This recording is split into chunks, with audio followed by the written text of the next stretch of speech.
दोस्तों, सोनाली फोगाट का मामला दिन ब दिन उलझता जा रहा है। अब उनके साथी कार्यकर्ताओं के बयान निकलकर भी सामने आ रहे हैं। तो दोस्तों, काफी चौंका देने वाली बातें निकलकर सामने आ रही हैं कि सुधीर सांगवान पैसों के लिए इतने घिनौने काम किया करता था। तो पूरी खबर क्या है जान लीजिए, लेकिन उससे पहले अगर आपको यह वीडियो पसंद आती है तो इसको लाइक कर दीजिए। दरअसल दोस्तों, बता देना चाहते हैं कि जो सोनाली फोगाट के साथ ही कार्यकर्ता थे, अब तो कोई कार्यकर्ता नहीं था, लेकिन जो पहले सोनाली फोगाट के साथ काम किया करते थे, उन्होंने इस मामले में बड़े खुलासे किए हैं। दोस्तों, बता देना चाहते हैं कि जो सुधीर था वह सोनाली के पास किसी को भी रहने नहीं देता था। उसके साथ जितने भी घर वाले या फिर उनसे के आसपास जो भी आदमी होता था वह उसको सोनाली से दूर कर देता था। दोस्तों, बता देना चाहते हैं कि या तो सोनाली ही उनसे मिलने के लिए मना कर देती थी, वरना उनके साथ मारपीट तक की जाती थी। दोस्तों, बता देना चाहते हैं कि बड़े से बड़े कार्यकर्ता या विधायक जब सोनाली फोगाट से मिलने के लिए उनके ऑफिस पे आते थे तो वो लगातार 10-10 घंटे तक इंतजार करते रहते थे, लेकिन सोनाली उनसे नहीं मिलती थी।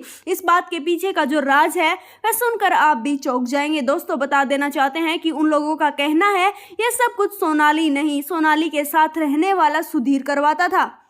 सुधीर कभी भी सोनाली को अकेले छोड़ता ही नहीं था, ना ही अकेले में कोई बात करने देता था। वह हमेशा उसके साथ ही खड़ा रहता था। दोस्तों, यह बातें निकलकर सामने आ रही हैं कि जब सोनाली फोगाट को यह बोला जाता था कि तुम्हारे पीए का व्यवहार है वह बिल्कुल भी ठीक नहीं है, इस मामले में भी सोनाली कुछ नहीं बोलती थी, ना ही सुधीर के खिलाफ कोई एक्शन लिया करती थी। सुधीर बड़े से बड़े कांड कर दिया करता था, बड़े से बड़ी गलती कर दिया करता था, लेकिन सोनाली चूं तक भी नहीं कर पाती थी। दोस्तों, आखिरकार ऐसी क्या मजबूरी थी जिसके चलते सोनाली फोगाट कुछ भी नहीं बोल पाती थी, अपना न्यूज सरेआम शोषण करवा रही थी। दोस्तों, बता देना चाहते हैं कि यह भी बातें निकलकर सामने आ रही है, जो गुड़गांव में फ्लैट है वह किराए पर लिया गया था, ना ही वह सुधीर के नाम पर था, ना वह सोनाली के नाम पर था। किराए पर वह लिया गया था। उन लीगल डॉक्यूमेंट्स में सुधीर ने अपनी पत्नी के तौर पर सोनाली का नाम लिखा था, सोनाली को अपनी पत्नी बताया था, जिसके चलते इस बात की वेरिफिकेशन भी हुई थी। हालांकि दोस्तों, इतनी बड़ी बात हो जाती है, सुधीर अपनी पत्नी का नाम यहां पर सोनाली लिख देता है एक लीगल डॉक्यूमेंट में, उसके बाद भी सोनाली फोगाट कुछ नहीं बोलती है, उसके ऊपर साइन कर देती है।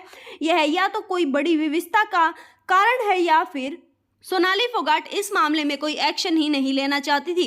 हालांकि परिवार वालों ने इस बारे में बिल्कुल साफ कर दिया है कि लगातार सोनाली को ब्लैकमेल किया जा रहा था।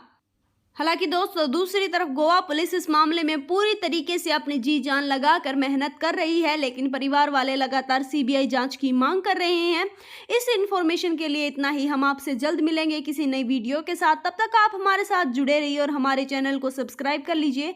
साथ में बेल आइकन होगा, उसको भी दबा लीजिए ऐसी इंफॉर्मेशन रोजाना पाने के लिए।